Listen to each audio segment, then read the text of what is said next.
Welcome back to Thoughts from the Movies. I'm Josh Elsass. With me, as always, Justin Luteran and Austin Moorhead. Last week, we covered Mystic River, which was shitty Departed, in my opinion, and some other people really liked it. With Neo from The Matrix, right? Not Neo. Neo. What's his name? Morpheus. Morpheus. Yeah. A lot of people actually watched it. A lot of people saw that I posted something about Mystic River, and then people were like, "What is this?" And people actually watched it and enjoyed it. So, good job, guys. Thumbs up. There we go. So today we are working with Justin's pick. She's Gotta Have It, the 1986 Spike Lee directorial debut. That's what I wanted to say. What does they call it? His first joint. His first joint. Yep.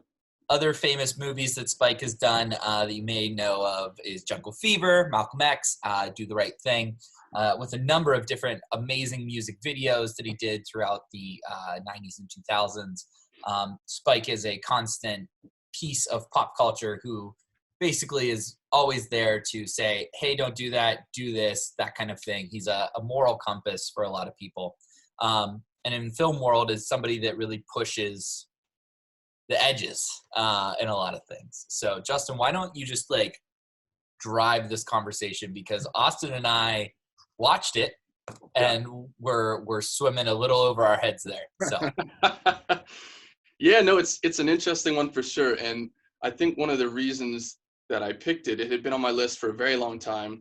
And Spike Lee is a filmmaker who, I'm sure you guys have this and everyone has it. There's always sort of, even if you watch a ton of movies or a ton of TV or a ton of media, there always seems to be certain movies or certain people, certain things that everyone else has seen or knows and that you just never got to. Like if you have that one friend who never saw The Matrix or, never saw Dark Knight or whatever, and Spike Lee for me was kind of always, as many movies as I've seen in my life, he was always a filmmaker that I had always known who he was and known all of his films, but never really seen most of them.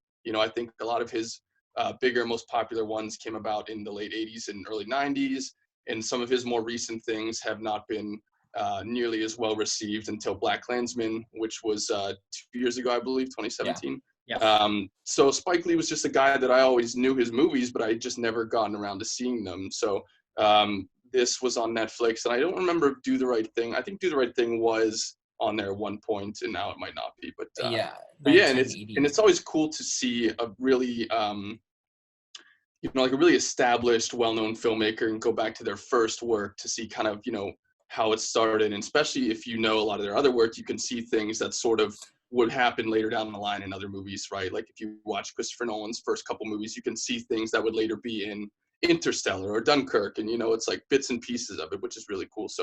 So I wanted to watch it because of who Spike is and everything he's contributed to film history, and I didn't really know anything about it, so I'm assuming that you guys also were a little bit jarred by the subject and of it and the content, which was certainly not what I was expecting. But yeah, so I just curious to learn more about Spike's movies, and this was a great place to start, being his first. So one of you guys, were either of you guys really familiar with any of Spike's movies, Old Boy or Malcolm X or anything like that?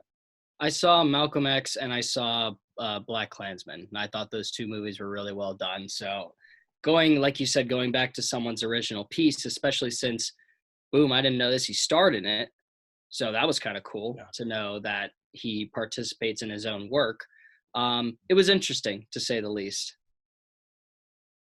Josh, were you a Spike guy at all? I mean, did you see any of it? Have you seen his stuff before? So Spike's music videos are what I'm more familiar with, because that to me was always a medium of what we do that I've been fascinated with. I've been able to do two of my own for a band, and his had always just felt bigger than everybody else's. Like when Spike Lee did a music video, it was like Spike Lee did a fucking music video. And so that to me is more reminiscent. I'm like, yes, that's his work, not a full feature film. I'd never seen a Spike Lee feature film.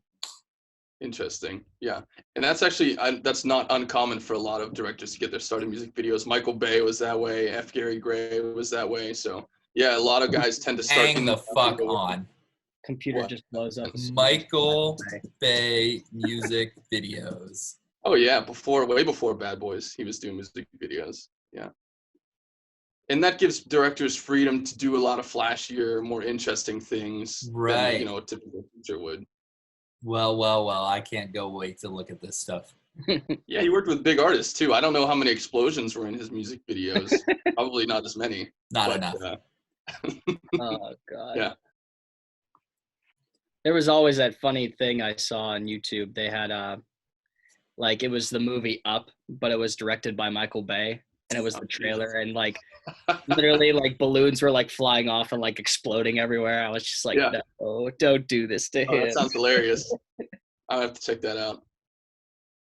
So the plot line of this story is the main character, Nola Darling, simultaneous sexual relationships with 3 different men, is told by her partners and other friends that all 3 men wanted a commitment solely to her.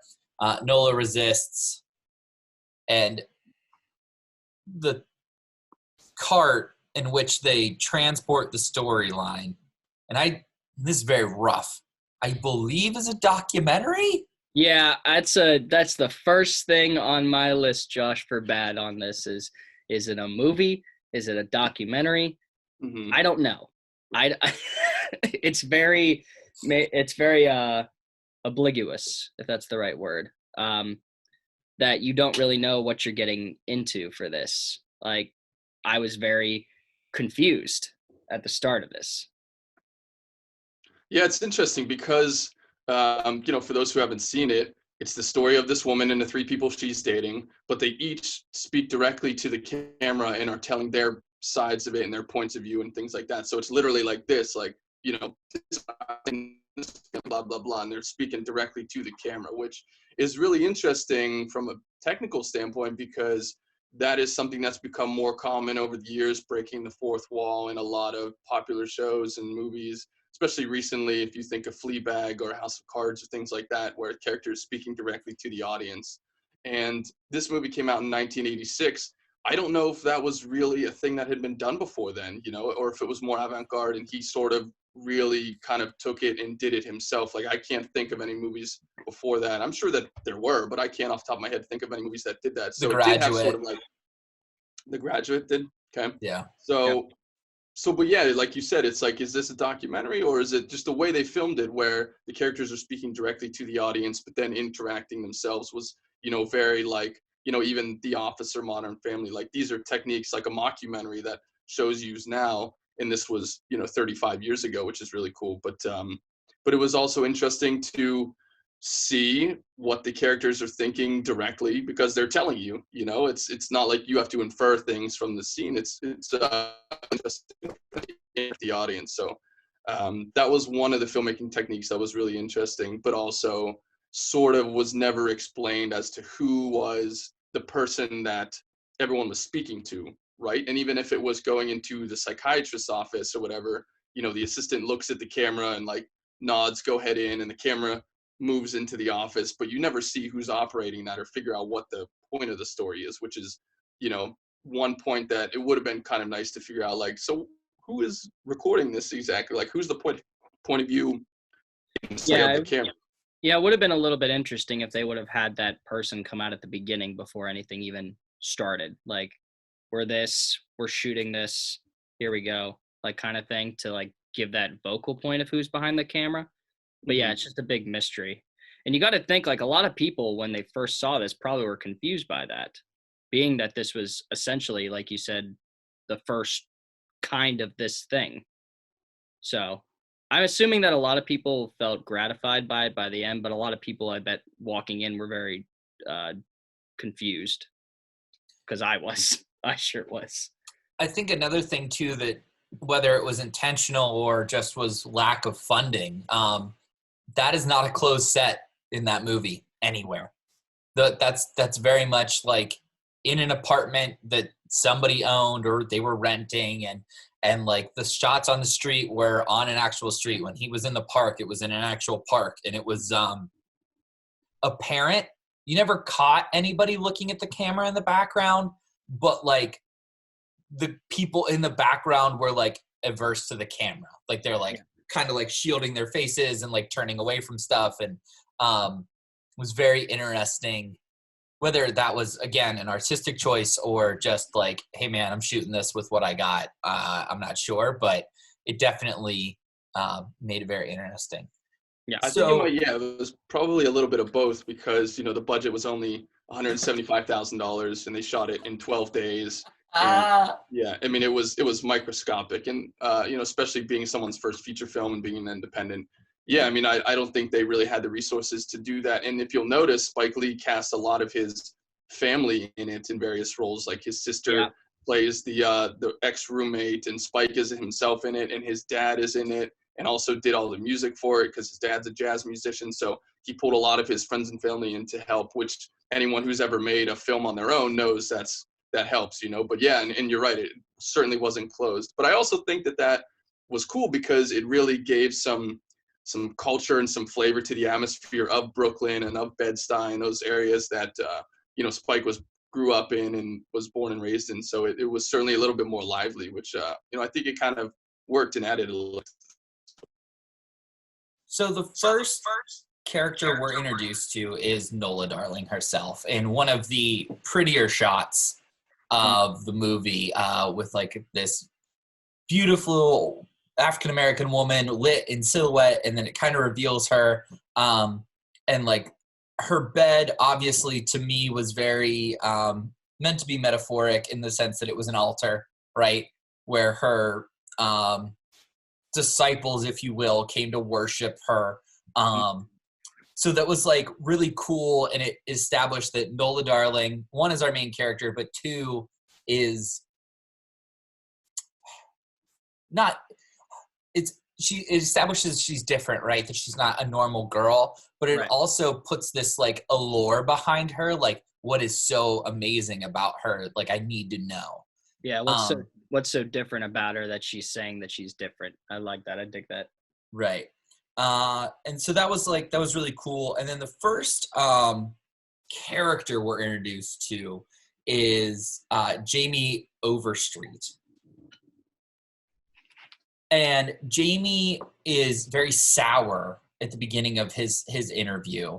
And then we jump in and we kind of immediately find out that they're exes. But one of my favorite scenes or shots in the whole thing is when Jamie and Nola are about to have sex. There's a point where like Jamie is talking to her and he's laying on the bed and he's at her hips, right? Like his head's at her hips. But we don't see Nola at all. It's just focused on Jamie, and it doesn't cut back and forth as the dialogue goes.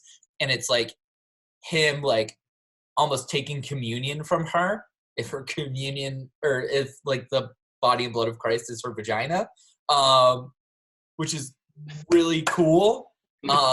As someone who got got in trouble in high school for making a vagina in art class, I'm all about this. I think it's a really unique, like it just immediately like throws the first punch, like, hey man, this is going to make you uncomfortable.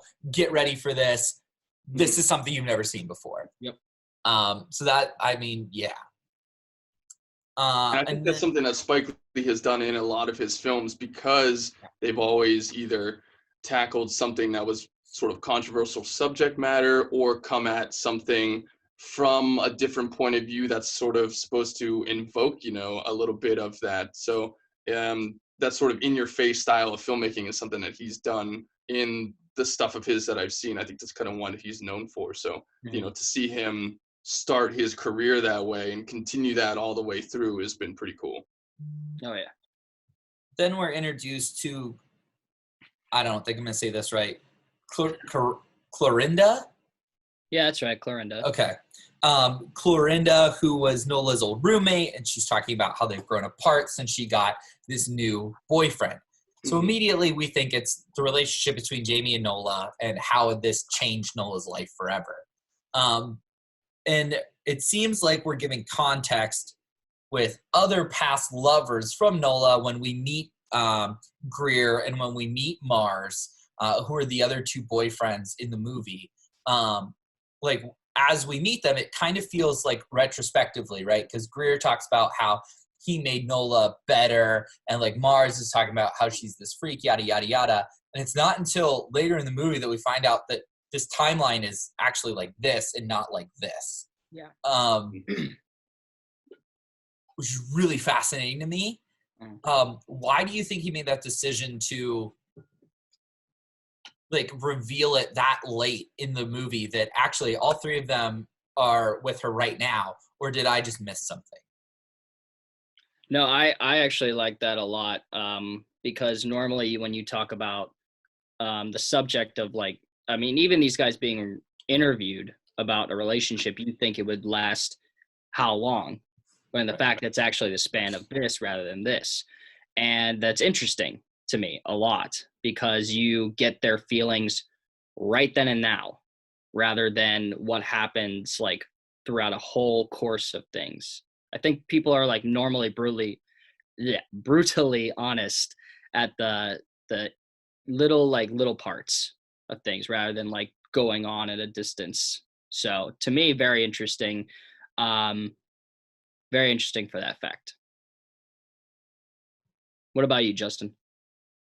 Yeah, I'd agree. I mean, it's sort of, you're looking at all these guys in the present where they're broken up with her and then going back to sort of reflect how everything was when they were together. So it's not uncommon in filmmaking, but it's certainly, I mean, I think is more interesting than if you just showed it very linearly, because you already know that they're not going to work out, right? So, you're kind of seeing what it was, even though there's a sense that in the end, it's still not going to, work out, but seeing how they get there is the interesting part and the journey that they all take together. So yeah, I mean, it's cool, and it breaks it up a little bit. So some moments in the present and then some moments in the past, and it just gives it a little bit more of a rhythm instead of just being a straight line all the way through. So yeah, I was fine with it, and I don't think I was ever confused about where we were in the timeline or anything like that. So Right, yeah. you guys weren't confused either, right?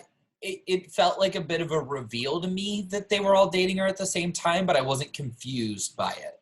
Mm-hmm. Yeah, this isn't Mystic River where we're like confused on a specific timeline of it. So Right, no, I wasn't confused by it. It was pretty straightforward. Yeah. The final main character, if you will, and it's really a sub-character, but could have been treated like main character, was Opal, Nola Darling's lesbian friend, who is attempting to seduce Nola throughout the movie. I could have done without Opal, personally.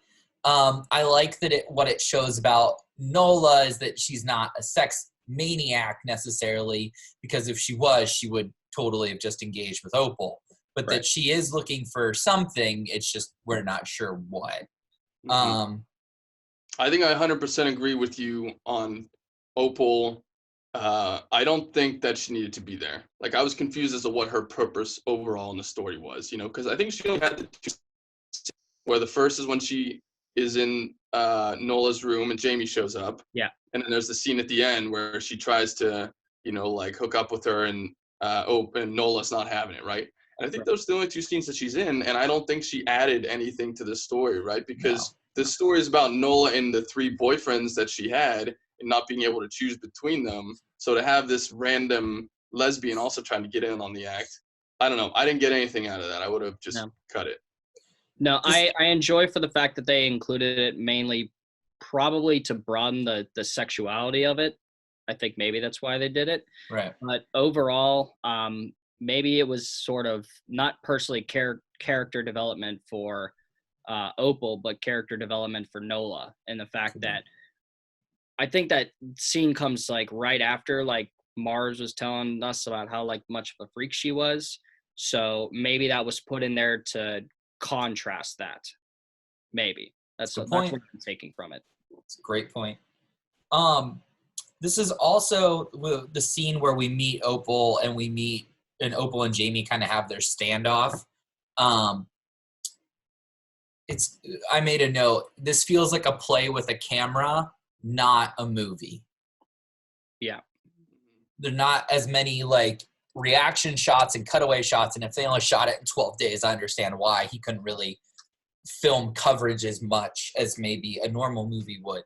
They maybe couldn't he do didn't any want to. retakes. They could not do any retakes. I read that because they only had such a compressed timeline. No retakes at all. It was one and done. Wow. Oh wow.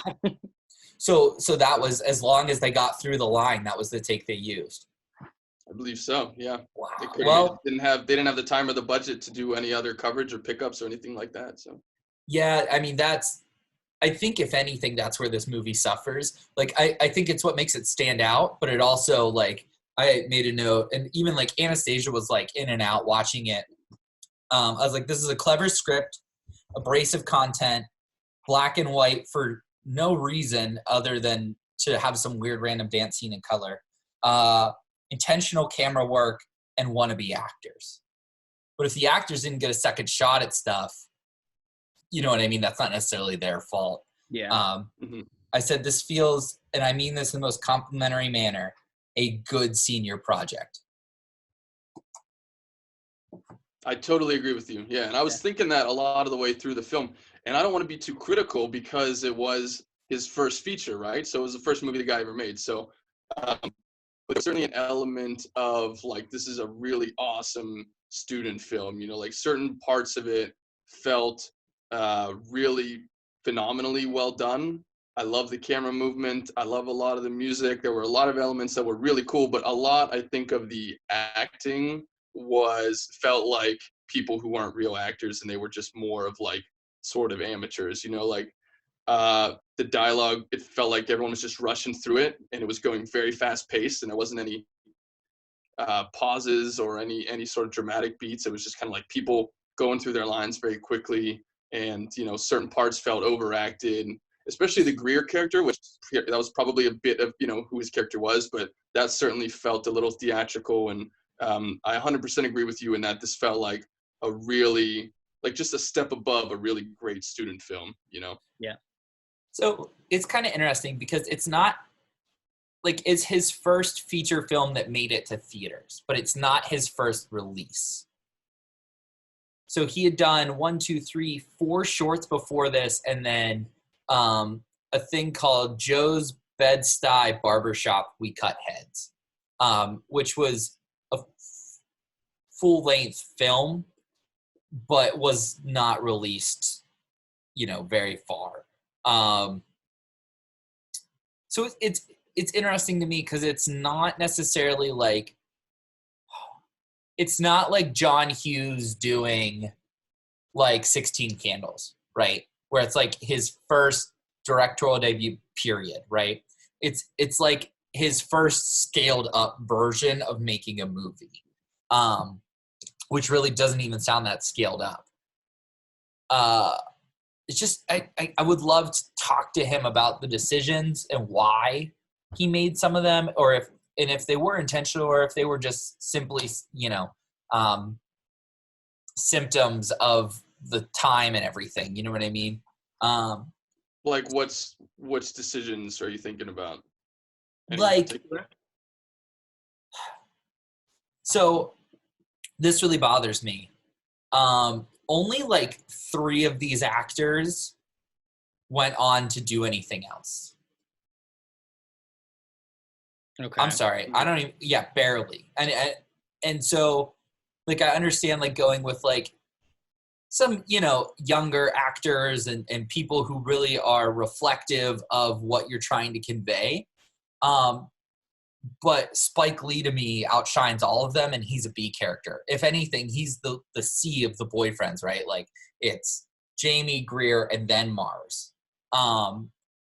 So it's just in terms of Nola, or in terms of the audience? I think to us, because Mars is like, you know, is a loser, doesn't have a job, like he's just like some hip hop boy, basically, right? That's how his character is perceived by the audience. I got a different. I think Greer's a C character. I hated him in this movie. Hated him. He was this like built up success, right? Being on all these magazines and everything, but the dude was a piece of shit. Like, but he could provide Nola a life that she didn't have. Right, but in my mind, he sees very little. In my own personal opinion, I think Mars and Jamie see more of a love infatuation with her rather than Greer, who sees like a goal, like to something to be, because he's done all this other great stuff. Here's the next big thing. And that's where like I personally felt very little connection to her. And also for the fact that he basically, in my opinion, is just treats her like trash all the time. Right. Okay. Yeah, and he keeps saying like, if you weren't so fine, I'd kick your ass at the Yeah, curb. exactly. You know, even though it's a little more to it than that. Like you can see he's genuinely upset when she doesn't want to go with him to the Caribbean for a couple weeks there at the end. But yeah, I mean, he seems like a more sort of like he's not as invested in her as Mars and Jamie are. You know, those guys seem like they really love and care about her, whereas Greer seems like, I think a goal is a really good way to put it. Like she's just something that he wants. Yeah, and not something that he cares about. Do you feel like he's more upset with the fact that she would choose, that he didn't get her, or more upset to the fact that Nola would choose someone like Mars or someone like Jamie over him when he has all this wealth and success? Definitely. Yeah. Okay. Plus, if you look at the way they introduce the characters, it goes Jamie and then Mars and then Greer. Yeah. So I see. I thought Mars was. Yeah, okay. Greer comes in last, and he's like halfway through the movie, I think. Like, it's a good way through the movie. Yeah. You know. While we're on the subject of characters, what did you guys think of the three guys? Who did you like the most, and who did you hate the most, and why? What did you think about each of them? Austin, you hated Greer. Yeah, I hated Greer. I think it would honestly go in the order of when they were introduced. I loved Jamie straight off the back. I loved Mars, but not as much as Jamie. And then I straight up hated Greer throughout the entirety of this film. Okay. Josh, do you agree? So it's interesting for me because I can see myself in all three of those characters. That's another thing I wanted to point out, just straight out the bat, since we're on the topic of it. Do you think that she had an inability to decide between these three because she envisions all of these personalities in one man? So Greer says that at the end. Yeah. Yeah, I think that that's probably the point. Yeah. Yeah. But I associate with Jamie being like, I just want to love you. I want to give you somebody who cares about you, like being that person. But I also associate with the dark side of Jamie where he's frustrated when she's not taking it as seriously as him and she doesn't, get it, right? Or if she does, she's too afraid to make that leap because he's safe. You know what I mean? I get the character of Mars where he just like wants to have fun, wants to just, fuck all the time and like is just a goofy, lovable dude. And then I also get Greer where like he's like, I need to have this person because I'm of this status and I need someone who can match that. Right. I understand all of those characters very well and have associated with them at one point in my life or another. I think that was the part I loved the most was the characters, the way they were developed, not necessarily the way they were acted, but the way they were developed. I thought were just brilliant. I mean, I really did. Yeah, totally agree. And Nola, for her own credit, being this, super independent woman who these guys are trying to tie down. And she's just like, nah, man, like if you don't like this, you're free to leave. But like, this works for me. And I loved the script. It was very clever. The content was like made you feel uncomfortable. It just like production wise for me stood out as like a sore thumb. That was the sore thumb. And only at certain points. Like there were points, and I think you have like a couple of stills you want to show at some point, Justin, but like some of the lighting, like and I do mean intentional camera work was brilliant. Yeah. And then there's other points where like just point it over there and we'll see what happens. Like, you know what I mean? It was like these, and I think it's probably something that I see in my own work a lot too, is where I'm like, man, that was a good shot, Josh. That was well done. And then there's other times like, what are you doing, dude? I don't like What does this buy you? Yeah. I don't know. I'm sure that you have this in your notes too, Josh. I love the fact that they the lighting with the candles. I thought Yes. that was wonderful. The whole absence of this light and dark scenario, and you see through what you are supposed to see. And I Right. love every aspect of that. Which I think was the intention of the black and white. Mm-hmm. And I would have been totally cool if there wasn't the weird random dancing Yep. sequence that's in color. I would have been fine if it was the dancing scene, but if it wasn't, and I have that on my notes here, that this stupid, weird color change. I don't know if that was meant as like a lively act of the movie that they thought they needed color, but I would have thought very much if this movie just stayed in black and white the whole time.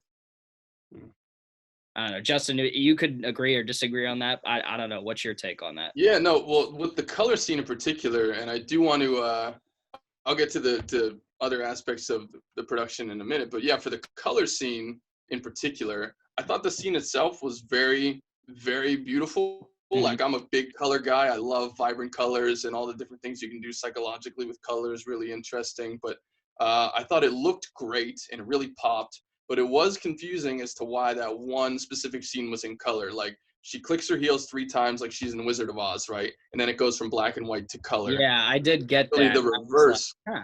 which is, yeah, that's really the reverse of the Wizard of Oz, because when she does that in the movie, she goes from color back to black and white. Yeah. So it was the opposite of that. But yeah, just to do it for that one scene felt like an odd choice. Like, I didn't understand why they did it. I think if you would have just kept it black and white, it would have had the same effect. Like, you would have got exactly what it is. I mean, it added a little bit to it, the vibrant, odd choice, and I didn't quite understand why they did it. Like, I liked it in itself, but I didn't Mm-hmm. understand why it fit in the movie there. Gotcha. And Josh, do you feel the same about it, or were you into it? No, I hated it. Took me out of it. Took me out of it. Okay. And like the fact that each of them did Yeah. not get their time with her on her birthday, like I think was done intentionally. Like Jamie's winning, right? Mhm. Like Jamie's starting to pull her away from the rest of them.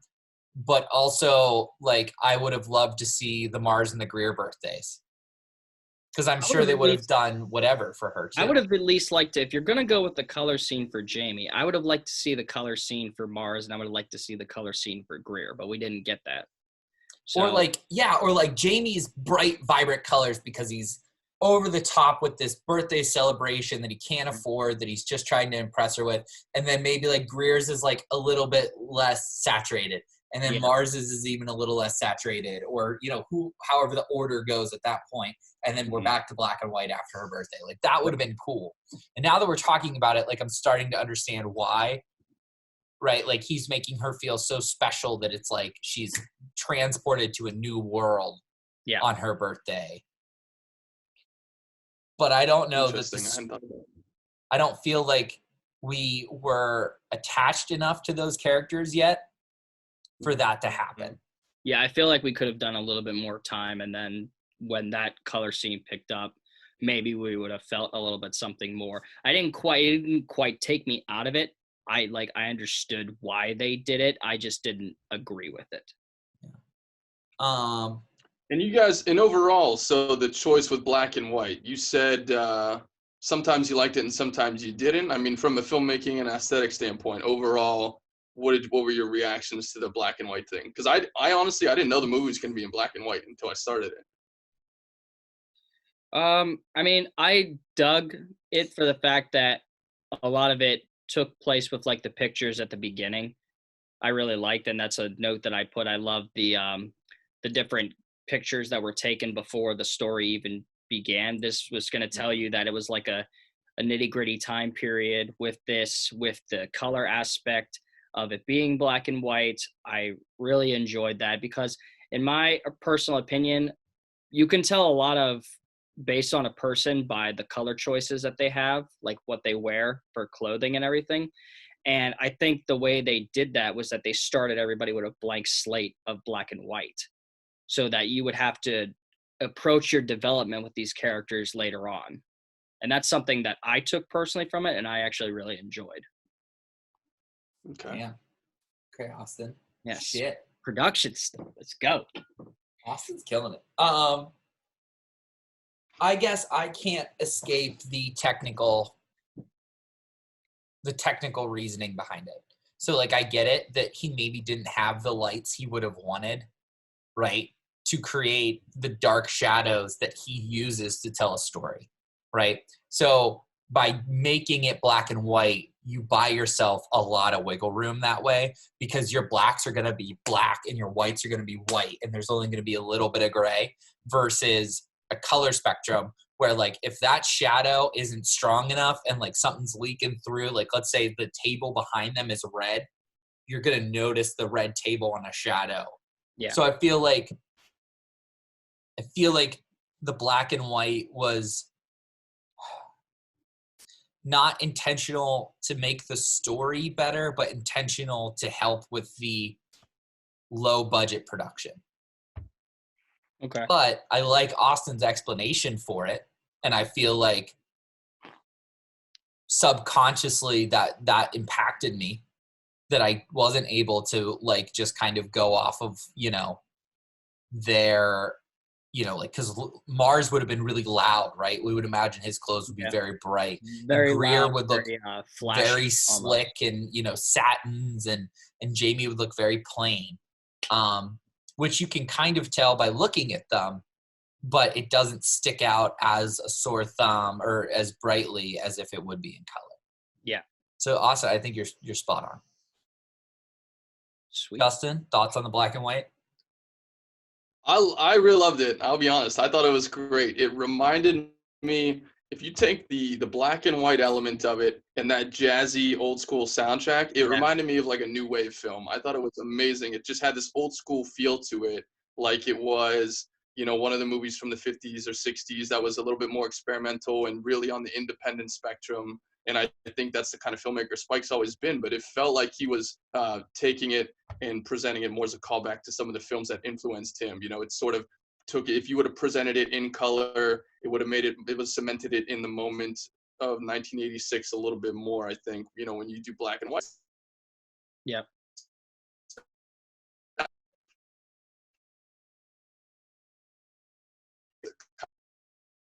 Kind of a timeless feel where soundtrack, which I actually love, this old school feel to the movie and made it more of like stop in the zone of Start again. Start Yeah. again. You broke up the whole way through that. We didn't hear any of that. Oh, really? Yeah. Like, it sounded like I was really like, this is fascinating, and then just didn't hear any of it. Oh man! All right, ask me the question again, and then you can just cut around it later. Justin, what did you think of the black and white aspect? I actually love the black and white aspect of it. Like, to me, if you combine the black and white cinematography with that jazz sound, why is it breaking the up? old school jazz soundtrack, which his father did, and I love. Is it still breaking up? A little bit. Just go slow. Just go I wonder slow. if it's because if he's using his laptop and not his phone. Yeah, I don't know. You got a crappy computer, kid. All right, just go for it. We'll worry about it in post. Well, now you're completely frozen again. God damn it. I'm just resetting the Wi-Fi connection. While we're on the subject of the music, I honestly thought that this was more.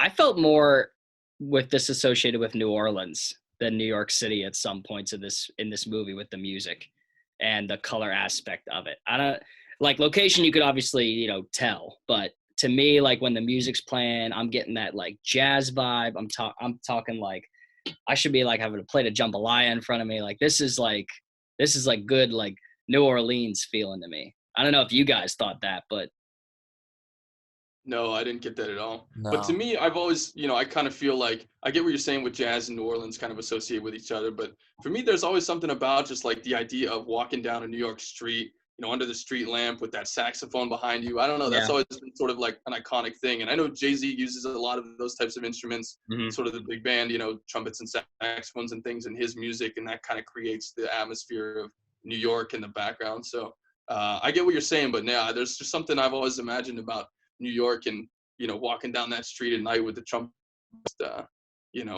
really creating that energy of the city. But let me go back to, so I loved the black and white cinematography here. I mean, if you take that with that jazz soundtrack that his father made, which I thought was awesome, it really created to me this like old school, timeless sort of romantic element to it that was more of a callback to the films of maybe the 50s or 60s. Like there was something sort of new wave about it that felt like it could have been, from Godard or from, one of those filmmakers that was before Spike's time and influenced him. Like that felt, you could feel like the movies that he had watched in this movie. And if you take the color out of it, you can create sort of a timeless feel or an older feel to it. If you had all those vibrant colors, it would really sort of, it would really root the film in the present day of Brooklyn of the 80s and things like that. But removing that element, I think just kind of made it feel like it could take place in an older time, the romance your grandparents had together or something like that.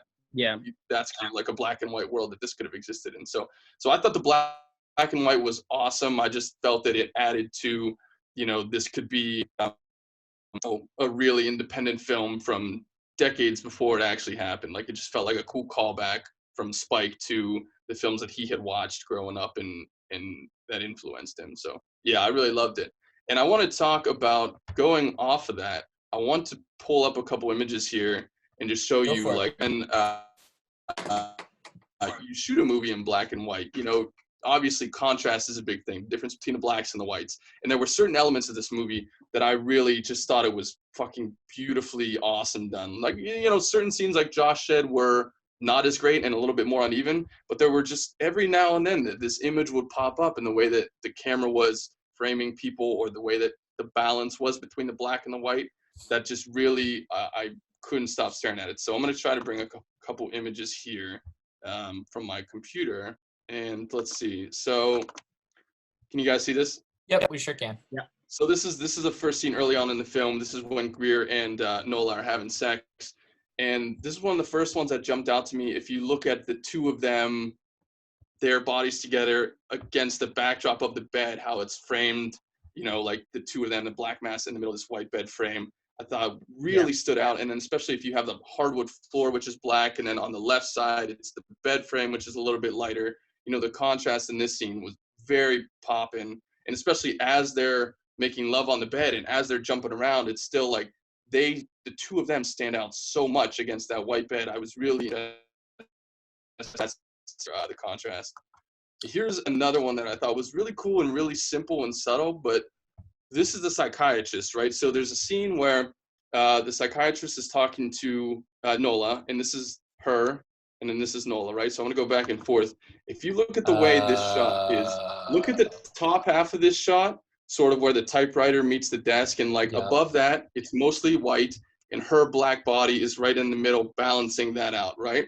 Yeah. And then if you take a look at the desk, you have this very dark desk, then you have the cup, you have the papers under her arms, and the paper on the right. Like, if you just look at the balance of this shot, how no matter where there's a heavy dark, he throws in some lights, or where there's a heavy light, he throws in dark to balance that out. The pictures on the back wall.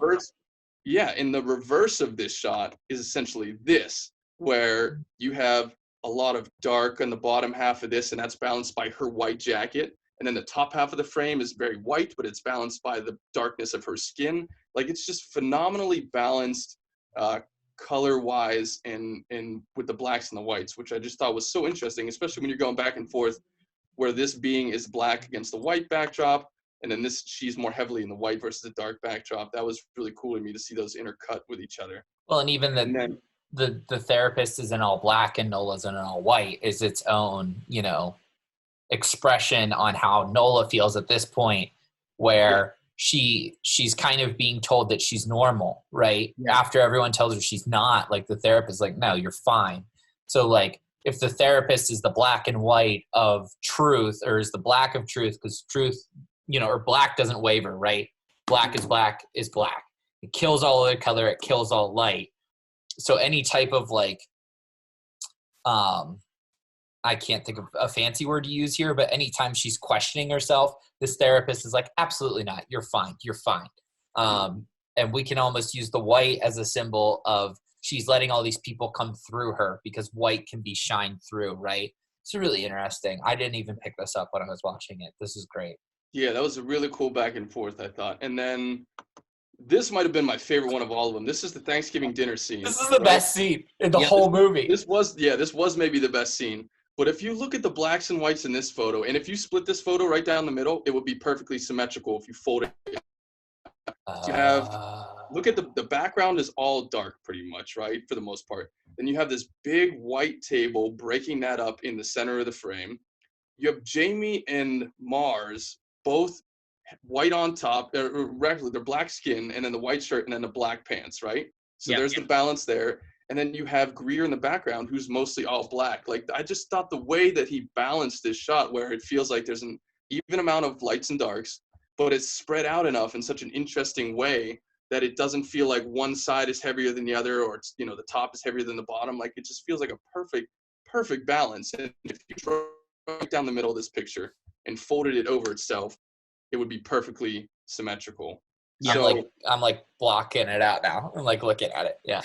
Yeah, like you drew a line right down the middle of Greer's head, and especially with those two doors behind him, they would fold right on top of each other almost. So I just loved this visual standpoint, and even on the white table, it's not completely white. You have a little bit of dark in the turkey, a little bit of dark in the food. Like, it's just all balanced, Yeah. I thought it was amazing. And then I have one final shot. Hang on. I'm not done with this image. Yeah. So here's the other beauty of this, right? And this is the subtlety in the characters. What's behind Mars? A basket of laundry. What's behind Jamie? A shopping bag, right? On Mars's side of the table is just a bottle of wine and some collard greens, right? On Jamie's side of the table is a nice glass of wine and a turkey. And Jamie is sitting in a chair wearing a tie, whereas Mars is on a stool kind of hunched over. You know what I mean? Like, it just shows the lifestyles they would give her. Right. And then That's awesome. you put Greer at the far end of the table, right, is like that classic like dynamic of you see rich people in a mansion, right? There's only two of them eating, but they're on opposite ends of the table. Like, that's the lifestyle Greer would give her. Holy shit, this is brilliant. Yeah, I didn't even think about that. Yeah, Jamie's side is the bag, and then, what is that in the background? Pictures and books or whatever, and Mars is laundry and coats and all that stuff. And then you have Greer, who's the farthest away. Yeah. And that's just a metaphor for his position to Nola, right? It's more Jamie and Mars are the two that are closest to her, literally and figuratively in this scene. Yep. But the way that it's the production design in this scene, I didn't even think about that. That's awesome. All right, and then so there's one final image, and this was just a beautiful shot. This is them. This is Nola and Opal at the end, right? But again, the contrast here is it's more in the lighting than it is the actual design of the scene, but still, it's so well balanced. You could draw a line right down the middle of it, and it would be perfectly symmetrical. You have their two heavy shadows right in the middle of the bed, which is very well lit, and then the background obviously is more well lit than the sides of the frame in the front. So it's just, there was so many scenes like this in the movie that the contrast just beautifully done, and that's so much easier to do. I don't know if easier is the right word, but it's easier to see, I think, when it's in black and white as opposed to color, because when it's color, you have to balance certain colors and then the actual temperature of those colors, where in black and white, when you're just dealing with whites and blacks and grays, it's a little bit easier to distinguish and give it a bit more mood in certain scenes and play with that a lot more. So I really truly did enjoy the black and white of the movie. Finish up on the black and white, I truly loved it. It felt like a movie that was made 30 years before it was actually made, and there's a sort of romanticism in that. So I dug it for sure. Cool. I loved every aspect of that explanation. Yeah, that was well done, Justin. Well, you know what? I do want to actually, if you don't mind, I want to finish up one thing from before. We were talking about Nola, and I want to ask you guys, what did you think of Nola in the end as a character? Because she is sleeping with all these dudes, doesn't want to commit to any of them, and there's always been that double standard of like, she's a slut, even though if a guy did it, that would be totally normal, right? And especially if you think like, but this is back in the mid 80s and in the African American community, I think one of the things they sort of boundary that was not taboo, but certainly I think would have been much. So, you guys, was there ever a point where you thought like Nola is just a shitty person, dragging these guys along, or were you just cool with her the whole time, or like what did you think of her as a character throughout and at the end? I had a hard time relating to her more or less in the near beginning, like middle-ish of the movie. But I realized by the end that she's not this blank character. She's a very complex character. And a lot of guys, when they see something like this, they're going to think a basic thought rather than a complex thought.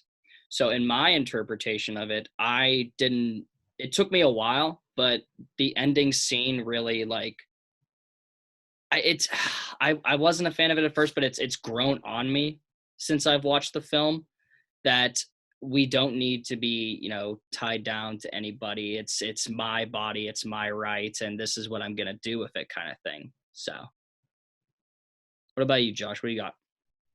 Man, I just want to say that when I watched the movie, I was like, okay, I watched that movie, and now by the time we're done with this conversation, I'm gonna be like, this was a great movie. I did not associate with her, like I didn't have any connection to her, but I felt for her, and they did a good job of keeping me with her like feeling sympathetic for her, because when Jamie rapes her at the end, like I'm like, whoa, yep. Mr. Hero, what the hell? Like that's not you. Like what the fuck? So even though she maybe wasn't the main character that I'm like, yes, I love this character, we're on the same page the entire time, it was still a good enough, they did a good enough job driving that character through to the end that I still felt sympathy for her after she basically shat on all three of the dudes and then got raped and didn't deserve that. And like, so yeah, I don't know what that means, but there.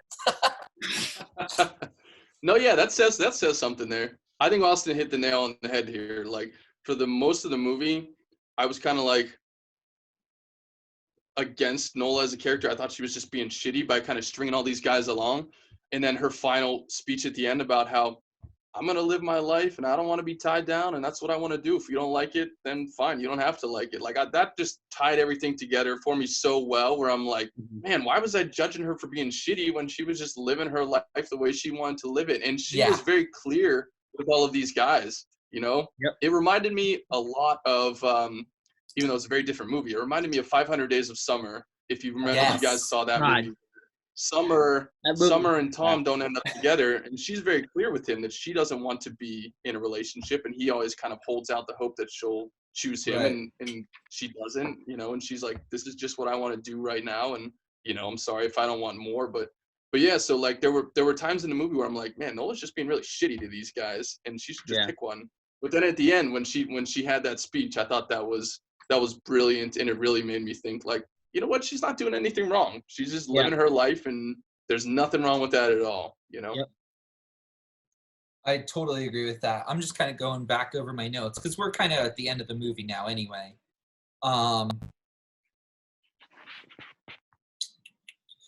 Best line in the movie was, she saw us as one 6-armed, 6-legged, 3-penis monster. Yeah. Yeah, that was a good one. That was... So weird, like way to picture that, but yeah, I totally agree with you. I love that line. And that's really what the point of the Thanksgiving dinner is, right?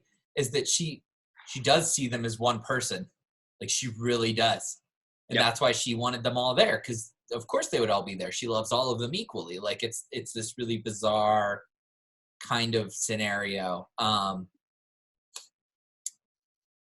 When I was watching that scene, I loved it, but at the same time, thinking of her character, I thought it was a little bit cruel to maybe have them all be there. Absolutely. And put them through that, But she didn't realize that it was cruel.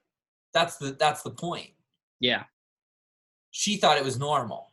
She didn't understand why it was such a big deal to them. Mm-hmm. Yeah. Was that your favorite scene then? The dining room scene or the Thanksgiving scene? Yeah. I was just thinking maybe we should jump to those questions. I will say that I thought it was hilarious when they did at the beginning when they're going through all the guys doing their pickup lines. Yeah. I thought that was hilarious. And that felt to me like those might have just been people's auditions for the movies and they threw them in there. Like that could have very well felt been. like so many of them were just bad acting that I'm like, I think they just took all the guys like who didn't get the role and threw this in there because this acting is terrible. But it felt like they were acting. I never got that until you said that, and now I'm like going back in my mind and thinking of that. Oh, because it was very cringy, like watching all that, watching all their lives and everything. And I was like, man, these guys just really suck as actors. Yeah. That was one of the funnier scenes, though. I think that in 6 arms, 6 legs, 3 penis guy.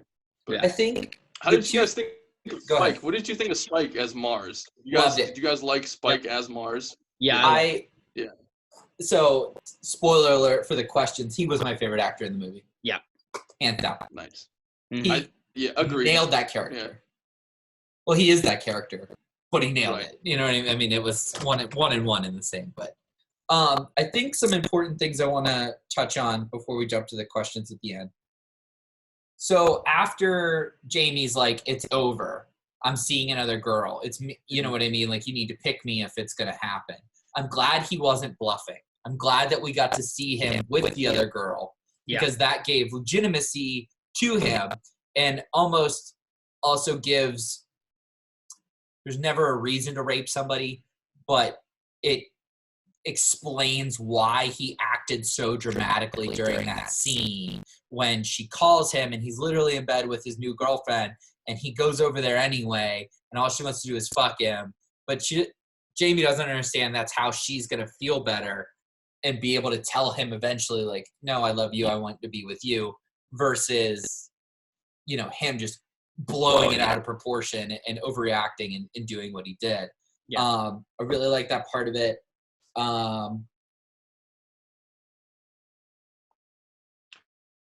There was a moment I wanted to ask you guys about. Actually, there were a couple moments that go ahead. I didn't understand them. There were 2 or 3 moments in the film where they did like a double cut. It was like they would show the same thing twice, really quick in succession. Yeah. Did you guys catch that at all? There was the 2 that I caught. There was when she dreams she's on fire. Like when the girlfriend set her on fire, she wakes up and then she wakes up again. They do it twice in a row, which I didn't understand that. And then the other time I caught was when she and Greer are having sex, when she's laying on the bed and he jumps on top of her and then he jumps on top of her again. Like they do the same thing twice in a row. And Spike Lee edited it. So I don't know what his motivation was, but Josh, as an editor, do you think of anything for doing a double cut like that? So when Greer did it, I assumed that he did not like the way he entered the bed the first time because he's so meticulous the way he takes off all of his clothes and folds them. And like, that was a great scene. It's a brilliant scene. It tells you everything you need to know about that character in that moment. So when they did that, I was like, okay, Greer did like literally is so fucking about himself that he didn't like the way he came into bed. He's going to do it again. Like he restarted. Yeah, he's like, I got to do this again. Hang on, that wasn't good. Do it. Okay. But then when her waking up, I was like, it's not like she woke up from 2 dreams, right? Like, I don't know. Yeah, I agree. And I think maybe, and I just keep picking it apart from a production standpoint, right? Because that's kind of what I know better than anything. I'm like, is that trying to make up for not having a wide shot? Again with the wide shots. Oh no, he's bringing it back. Wide shots are the most important thing in a movie. Just throwing it out there. So yeah, I don't know. I didn't get it. I didn't get it at all. Because the movie was Austin. Did you fairly well edited to you at all? Be like, this is weird, and I don't. I understood kind of. I kind of had the same thing in my head with Greer, with what Josh said. that of course this guy is so meticulous and everything that he's going to do it again. I didn't catch the second one though until now that you're saying it, and now it's going through my head. So, but I'm not like big into editing and production and everything like you guys are, so I'm not going to pick up on those things, but I thought it was decent for what it was. Like, Yeah, that's fair. Yeah, I wasn't like, what the hell is this going on? Like, it was just kind of like, yeah, oh, what happened? kind of exactly like the same thing with the color. I was like, okay, this is happening. Like, I don't understand why, but like Yep. the movie was good enough that it pulled me right back. Like, I didn't have to, like, I wasn't like, nah, I don't fucking care, I'm looking at my phone now. Like, it was still good enough that it was like, okay, you didn't like that? Here's some other stuff you're interested in again. So okay. What were some other scenes, Justin? Other scenes for what? Oh, I thought you said you had some other moments you wanted to ask us about. Oh, no, I was talking about just those editing, Oh, okay. those edits in particular. Yeah, So there were then- a couple others I can't remember, but All right. yeah. Let's get on to the questions then. So what was your favorite thing of this movie? Like, what was your favorite part of the movie? Like, not scene, but like overall. I very much loved all the art that was in this film. I don't know, like, I'm not a big art person myself, but when it is in a movie like this and it's shown in a black and white setting, it's very powerful to me. I enjoyed like all of the because all the stuff on her walls and everything, especially they had that shot at the beginning. I can't remember who they said that she said that did it, but it was very well done, and you get that glimpse of that exact thing at the end of the movie too. The art was very, very well done for me. Cool. With that and the setting and the lighting and everything. Justin? I love the music, man. I truly love the combination of the black and white and the music. It just felt like it had this feel to it, man, that was out of its time, and I loved it. I mean, it just felt so perfect, and it was slow when it needed to be slow and intimate in some of the bedroom scenes, and it picked up and was jazzy and fast when it was outside in Brooklyn. And well done, and I can't believe that. I mean, his dad is a jazz musician who did the score for it, but Yep. still, it was really subtle and at times fun and fast, and it was just it really created the mood for me. I loved it. Which is a direct contrast to the movie we watched last week, where you almost forgot the music was even in the movie. Right. Yeah, like that movie could have been Mystic River could be completely scoreless, and I think it would have been amazing for the tension and everything that created. But it felt like it really added another layer to it. My favorite thing was the depth of the three guys. To see the bad side of Jamie and the good side of Jamie, to see Greer, I'm above you, to Greer being like upset that she's not going to go with him and that he's not being chosen. And really my favorite part of Mars's character was when he wants to be friends with Jamie. Yeah. Yeah. He's like, yeah, man, well, let's go to a couple basketball games or something. I love that. That scene was so sincere and so adorable. Really, it was, because it's like these two dudes that are like should hate each other, and like Jamie kind of like even laments a little bit. It's like, yeah, all right, like I'll go with you. You know what I mean? Like I liked the depth of the three main character or the three guys. Was awesome. I thought it was just really good. Yeah, that was a great scene. Yeah. What's your least favorite? favorite? It felt like Jamie in that scene, like he wanted to hate Mars, but Mars is just like so relentless and kind of childish and like charming in like kind of an idiotic like goofball way that he just was like, yeah, okay, dude, we'll like hang out or whatever. Justin, you like Mars? Justin, like Mars?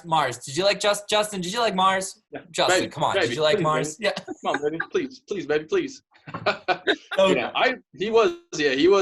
He was my favorite character for sure, Mars. Yeah. And you know, it's like you could tell that you knew it was Spike Lee, but also like I didn't even think about it. I'm like, this is just a totally different guy who's, very much this person. But it was cool. What's interesting to me is like the way that Mars and everything. It's like it's so Spike. Like if you look at him nowadays, he still kind of dresses like that with all the Brooklyn gear and the glasses and very flashy outfits and everything. So it's like it kind of made me think like it's cool that this guy's been true to himself for the last 35 years, from that movie till today. Well, and the Mars character has reappeared in a number of different things. Like as Mars, or just as Mhm. Spike Lee being a Brooklyn guy? No, almost like it's his alter ego character. If he's gonna be in something, he's Mars. Really? Yeah. Oh, that's 'Cause awesome. I was like, man, I've seen this guy before, but not in this. And like, if you Google like Mars Blackman, like he's in a couple other things. Like as like a node, like he's not like a main character, but like he shows up. Yeah. Right. Love that. What was your least favorite thing about the movie? Justin, you could take this one. I got to think a little bit. Yeah, I don't know if there was anything like in Mystic River. There were certainly moments that I really did not like and disagreed with artistically and as far as the story goes.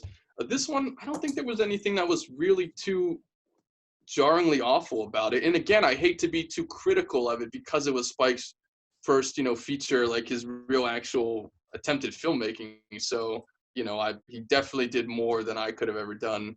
I think, some of the acting bugged me a little bit, but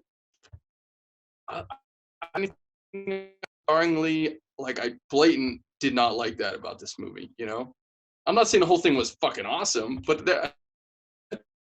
there were moments where I was like, like the color scene, I'm like, okay. But there wasn't anything where I'm like, I don't like this at all, And maybe you guys feel different. But I can't think of anything that I was really like against. Yeah, if I had to point out maybe something, and it's like you said, the acting was really short for me, but the fact that you brought it up that it was done at a certain time period and they couldn't reshoot, it takes my whole argument away from that. So I would say, like you, I didn't virtually hate anything about this movie. There's nothing, like you said, that you guys said, like Mystic River, there were like various like things we could like straight on like go for it. And for me, there wasn't anything in this like that I truly was like, man, this sucks. Like there are scenes, but nothing of the whole aesthetic of the movie itself. Well, what was the scene or two that you thought was really not great? Well, because we got those questions coming up, so I'm like, worst scene is coming up. I'm leaving it for there now. Fair enough. I think for me, the dancing sequence was really bothered me. But then after we talked about it, like I'm more in favor of it now.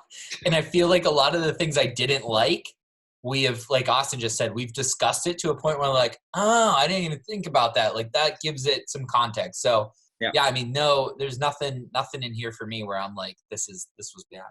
I will say on top of Austin's comment about the acting, but again, when you can't do retakes, it's tough. But the thing that I just caught myself a couple times thinking, like, I just wish these guys would slow down and take a little bit more time with their lines and just breathe some life into it, as opposed to just, it felt like it was a little too quick back and forth sometimes, where they didn't like add as much drama to it as they could have. And the movie was short. It was only, 86 minutes. So I think they would have had time to stretch it out. So it would have been nice if the actors, I guess, had been a little bit more professional or more established and could add some beats to it. And maybe, but maybe that was a choice by Spike that he wanted it to move really quickly. I don't know. But yeah, there were times I'm like, they just need to like quit reading their lines back and forth and just let them come, Right. Best actor? Spike Lee. Spike. Sweep it. Yeah, I mean, it's got to be Sweeps Spike. that one. Hilarious. Just hilarious. Yeah. Worst actor?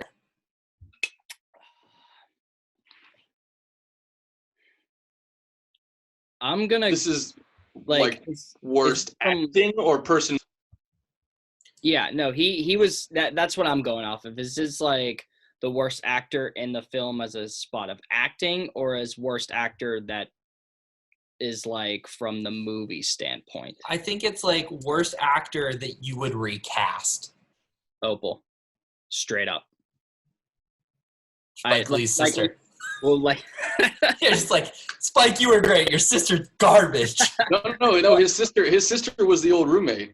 His sister was the old roommate, not Opal. Yeah. I felt more attachment to, because it was honestly between those two, because the roommate really isn't much in the scenes, but it shows you the reason why that she left. Yeah. And it was between those two at some point, but if I could like take a person out like we've discussed, it would probably be Opal, because while that lingering of differentiating in sexuality is there, it could have been done without Opal in my mind. Like if they just had like a scene at the beginning, like they said, like they went through all the male actors. If they had like maybe like 1 or like to 3 like women do that, like in their perceptive, I would have been fine with that. I think I'd agree with Opal. Yeah, I mean, there were, in her very small amount of screen time, there were moments where I'm like, she's just acting way too hard in this, Yeah. especially the one with Jamie. It felt like she was just really Yeah, it was acting like poorly. a Western standoff kind of thing, but for Nola. Yeah. Maybe I'll change that question for the next one. Like character we could have done without. Favorite scene? I feel like we're all gonna pick the Thanksgiving scene. So I'm gonna say the Thanksgiving scene, but I'm gonna go with my runner up as the actual. And you guys are gonna look at me for this weird, but I thought the dance scene was incredible. Oh. I loved the amount of, being that I, did show choir for years and everything. I know like precision of dance, and the fact that they were able to do that in that one take was incredible. Okay. Yeah. I don't hate that. That's the runner up. The obvious choice is the Thanksgiving scene though. Yeah. Yeah, Thanksgiving scene I quite liked a lot, and again, I really liked the sequence where all the dogs are listing their pickup lines, right in a row. That was really a funny sequence. Yeah. Obviously Thanksgiving scene's the best. But if I had to give my runner up, it's Greer getting undressed to have sex. It took forever too. Like he really let that scene drag on, and I'm like all about it. I'm like, yes, this egotistical fuck would literally like put on a show before he gets in bed. Like Nola's almost asleep by the time he gets in bed. It's great. Love it. Worst scene. The dream sequence, man. I hate when movies do this so much. Okay. I thought it would have been, because I'm like, they're really gonna burn her. Like this would be crazy. This would be nuts. And then boom, she's awake. And I'm like, what do I have to do with this now? You were just dreaming the fact that 3 women of these men that you are sleeping with are gonna burn you. Like, come on.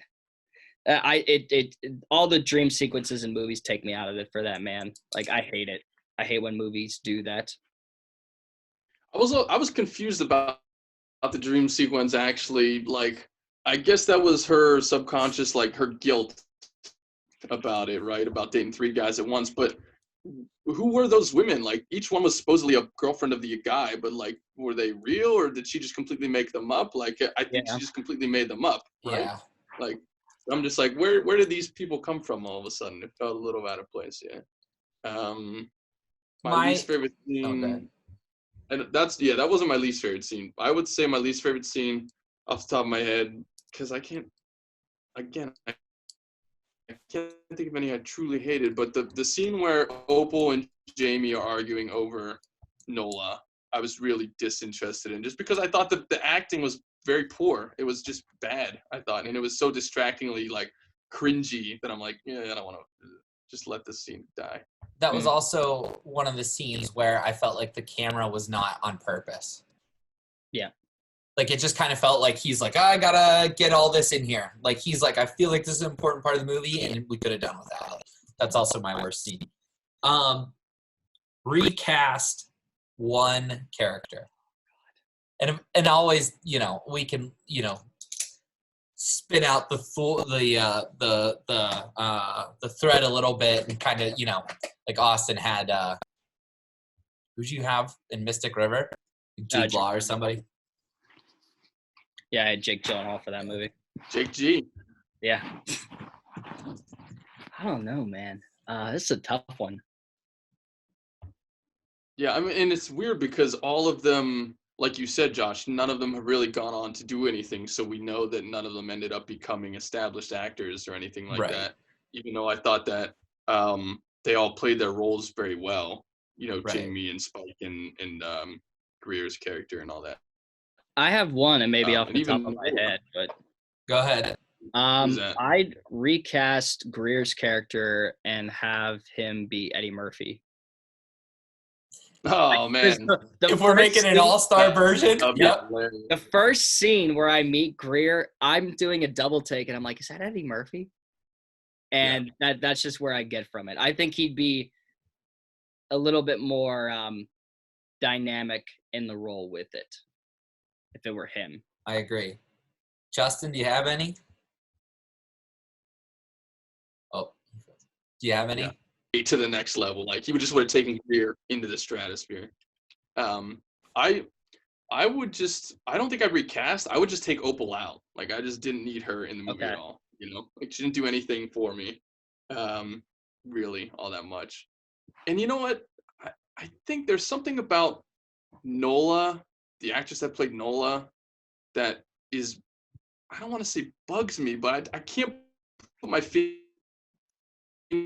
on it. But there's something about that actress that I don't love, or that feels like unsatisfying about her. Like the actress that played her didn't quite do it for me all the way. Like, does that make sense to you guys? Like, I just feel like there's something about her that's slightly missing or slightly off. And I would have probably liked to see a different person there. Like Felicia Rashad. Sure. Yeah. I mean, she just like, I don't know, but I think she was really good. But I think that there was a little more that could have been there, you know? I'm trying to see if Felicia Rashad would even be a realistic replacement. Yeah, she was acting. Boom.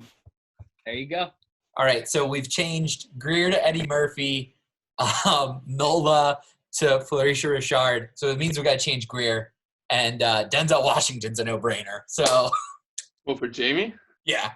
Oh man, Denzel versus Eddie Murphy versus Spike Lee. That's a movie right there. That's a Clash of Titans right there. That's incredible. I'd watch the shit out of that movie. And then you got Claire Huxtable as Nola. Yeah, that's a great movie. Yeah. And what's interesting is, like, I think Eddie Murphy at that time was probably super famous still from all the stand-up. Yeah, he would have been super famous. Denzel, I don't think, was quite on the scene yet. He was in a movie in 1986 called Power. The only thing that I can kind of see that maybe had any kind of power before, you know, like, no, that was just, never mind. That's not even it. Yeah, he's acting at this moment. Like, he's an actor on the scene. His first movie was 1977 when he was 18. But, like, he would have been around the proper age to play in this movie and would have been a relative unknown. So he ends up working with Spike Lee later in Malcolm X. Like, the only thing with Denzel though is because Jamie is not like, Jamie's strong in his own way, but he also gets pushed around by Nola, right? And it's like, is Denzel the character who gets pushed around, right? Because he's always just the infinitely confident, strong, firm, Denzel type of guy. You know, like, could he be someone who's pushed around by Nola, even at that early stage in his career? I think if Felicia Rashad is Nola, I think anybody would get pushed around by Mrs. Huxtable with ease. I think it would be pretty easy. All right, well, that wraps up She's Gotta Have It, the 1986 directorial debut for Spike Lee. So I'm going to take our next movie in a twist, because none of us had seen the first two.